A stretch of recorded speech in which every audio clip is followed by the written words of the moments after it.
All right, I wanted to do one on the recurring comments that I've been getting here. I don't have time to respond to all of them, but one of the ones I keep seeing over many years now is these predictions of where the market's heading, or we're going to have a major correction here. Prices are going to plummet. I've been hearing this stuff for years now. I recall back during COVID, that was what's going to crash the market.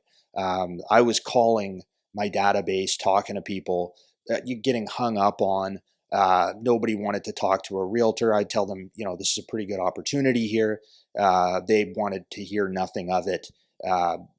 Self-interested, greedy realtor. I was telling these guys, this is an opportunity here. Not only did the market not crash, but what people didn't foresee was the floor falling out of interest rates. And prices in some submarkets went absolutely ballistic. Coquitlam townhomes, I remember writing on one, it had 18 offers on it. Surrey and the Fraser Valley was going crazy too. So it didn't crash the market, which is what I've been told you guys from the start. Then we had a global economic shutdown. We had inflation began to surge here, which led to the Bank of Canada rapidly ratcheting up the interest rates. Fastest rate hiking cycle in history. And there was a lot of talk at that time, the interest rates are what's going to do it. Mortgage renewals. All of you guys that are going to be renewing your mortgage at higher rates, you're going to be in big trouble here. And, I was saying at that time that this is probably going to blow over as well. And I'll get to why later in the video. Then there was Evergrande, this Chinese property bust. People were telling me, Jay, this is going to start to work its way into the Canadian housing market. It's going to become a global contagion here. Never happened. Then it was tariffs. Now, the tariffs definitely put a freeze on this market here. Now it's the indigenous land claims. So the native tribes here, I guess, we're going to hand over Canada to these guys. I mean, some of the comments that I'm getting on this issue are just, you got to shake your head at some of this stuff. What's really happened here, in my opinion, because I've seen this over and over, these guys they're extremely frustrated. Okay. And I can empathize a bit with you guys. I know it's a challenge to get into the Vancouver market, but what's happened here is they are priced out. They have no hope of ever owning in Vancouver, or many of them even in the Lower Mainland. And rather than do what it actually takes, which is really get out there and hustle and get your shit together, they want to basically justify their own inaction. It's not me. It's not, my failure. It's the market. Which is going to crash anyway because of COVID or because of interest rates or the indigenous. One guy the other day, he said to me, it's AI.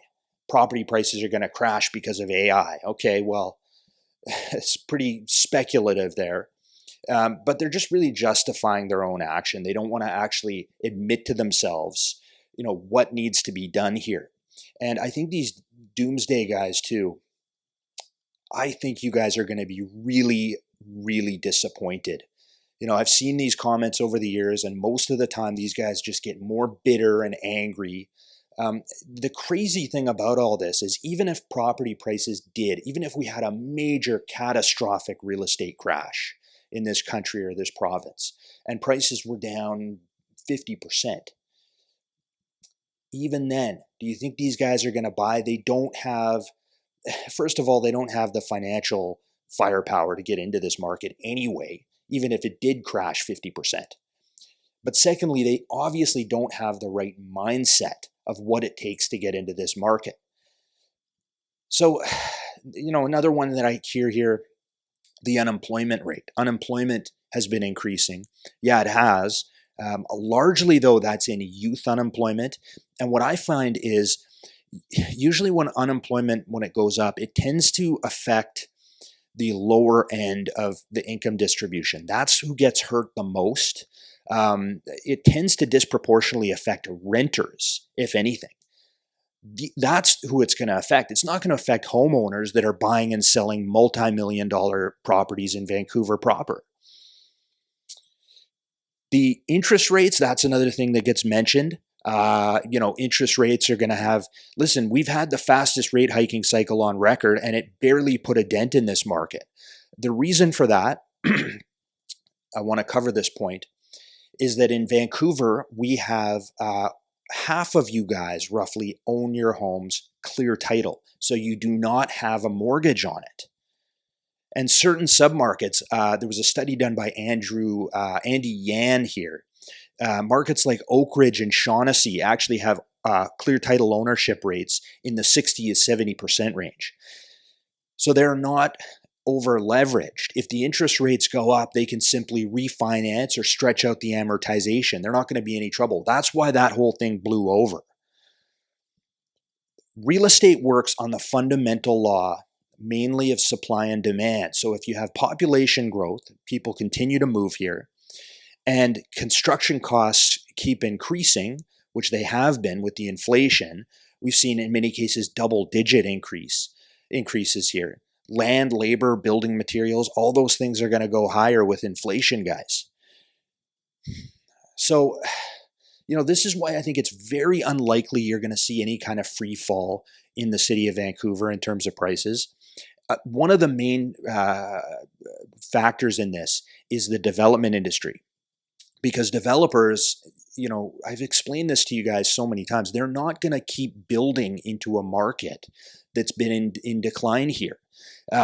So what will happen is they're going to be sidelined, which is exactly what's happened. I've talked to a number of different developers. Polygon is the biggest builder in BC. They have nothing, no projects getting launched in Vancouver. They've got a couple out towards the Fraser Valley, Coquitlam, but developers want nothing to do with the city of Vancouver. It's just too expensive to build here. Eventually, that means that inventory will get absorbed, whether it's 6 months or a year from now, I don't know. But slowly but surely, that inventory will be absorbed. And we're going to find ourselves in a place where there's no new supply coming online. And of course, now it's not like switching a light, it's flipping a light switch. It can take years and years to go through the permit approval process and finally get shovels in the ground. It's an arduous process, especially in the city of Vancouver. So now we're going to have another supply crunch down the line.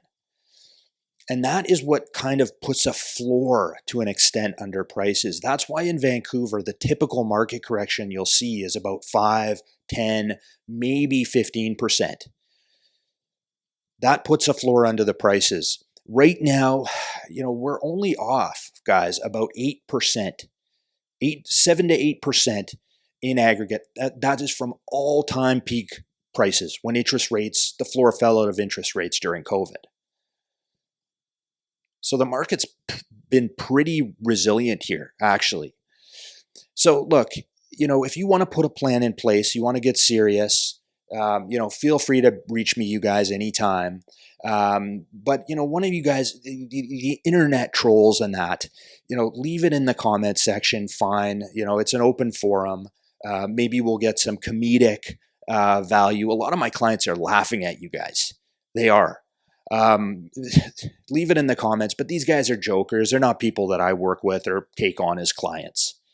AI is going to crash the real estate market. I mean, give your head a shake. I'm Jay Coupar. Feel free to comment below or subscribe. See you in the next video.